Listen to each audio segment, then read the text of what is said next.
তো কেমন আছেন সবাই? আশা করি ভালো আছেন। তো আজকের ভিডিওতে আপনাদের দেওয়া হবে মন্ত্র প্রয়োগে নারী আকর্ষণ।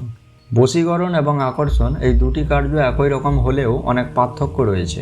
আকর্ষণ কার্যগুলো ক্ষণস্থায়ী হয়ে থাকে, অর্থাৎ একটা নির্দিষ্ট সময়ের পর এর ক্ষমতা লুপ্ত হতে থাকে। মূলত আকর্ষণ মন্ত্রগুলো নির্দিষ্ট কার্য হাসিলের জন্য ব্যবহার করা হয়ে থাকে, যেমন সম্মান, ভালোবাসা, নির্দিষ্ট কোনো কার্য সফল করার জন্য আকর্ষণ প্রয়োগ করা হয়। কিন্তু আজকের ভিডিওতে আমি আপনাদের জানাবো নারীকে প্রেমে আকর্ষণ করার কাজে মন্ত্রটি কিভাবে কাজে খাটাবেন। যাদের লক্ষ্য অটুট এবং ধৈর্য রয়েছে, এই মন্ত্রে সেই ব্যক্তি কেবলমাত্র সিদ্ধি লাভ করতে পারবেন। এর কারণটা অবশ্য আজকের ভিডিওটি সম্পূর্ণ দেখলে বুঝতে পারবেন।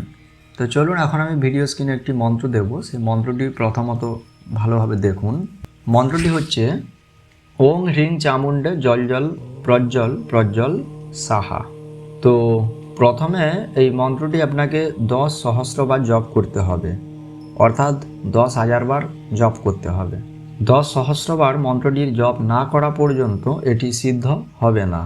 মন্ত্রটি সিদ্ধ হওয়ার পর এর প্রভাব নিজের মধ্যে লক্ষ্য করতে পারবেন।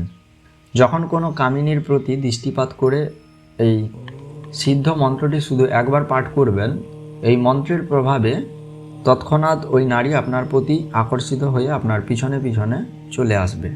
অর্থাৎ একটা নির্দিষ্ট সময়ের জন্য সে সব কিছু ভুলে যাবে এবং তার কাছে মনে হবে আপনি তার সব কিছু। এর ফলে আপনি তাকে যা বলবেন সে তার সব কিছু পালন করবে।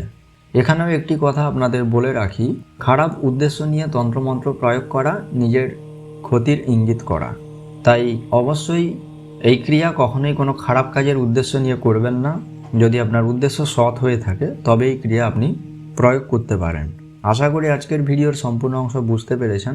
সবাই ভালো থাকবেন। ধন্যবাদ।